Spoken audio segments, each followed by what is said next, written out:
Well, the Pope makes news every time he returns from a trip. During his in-flight press conference, faith and culture correspondent for Crux, Giangrave, was one of the journalists on board the papal plane, and she joins us now. Claire, thank you so much for being here. Let's get right to it. What were the questions? What were the answers? Well, the questions were only the ones that were sent and said by the Latvian, Estonian, and Lithuanian representatives of the press corps. So the Pope, in fact, did not take any of the questions that were asked or wanting to be asked by any other representative of the press.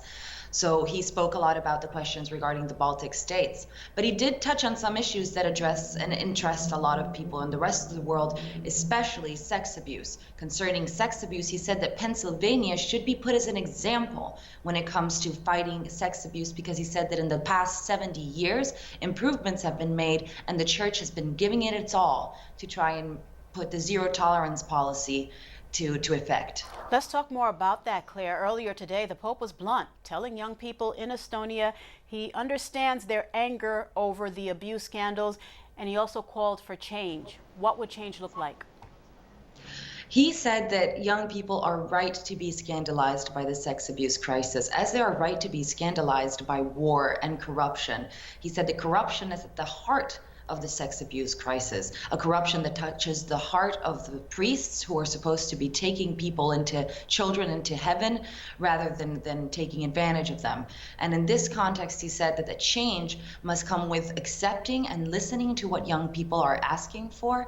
And the Italian word is overturn, although the English translation was different, but make the appropriate changes that need to be done in the church in such a way that young people want to be a part of it and don't think that it's something that's obsolete or from the past. Another word that the Holy Father used in that encounter, Claire, calling for the church to be converted. Why is it so important for the Pope to stress conversion? Well, first of all, he was talking in a place where obviously faith has a very important part in an ecumenical setting. So conversion is something that struck the hearts of the people who were listening. But in many ways, he was also saying that something is wrong with the church, and the way that people are living out the faith, both within the clergy and outside, is somehow sickened. He's speaking of a corruption of the soul. So corruption in this case and conversion is the next step that needs to be taken in order for the church to really address what needs to happen for young people especially. Claire, really quickly, Pope Francis, he's back home now. You were with him throughout the entire 4-day Baltic journey. Was it a successful mission? It will be hard to say. Definitely this presser will be seen as disappointing for many who were hoping that Pope Francis would address these issues, especially I'm thinking of the sex abuse scandal that has been hitting hard all the church throughout the world, and especially in the United States.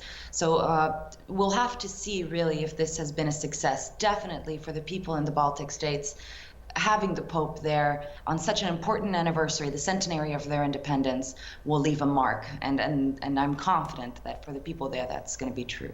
All right, Claire, thank you so much. And of course, we'll be reading more about this in Crux. I appreciate you joining me.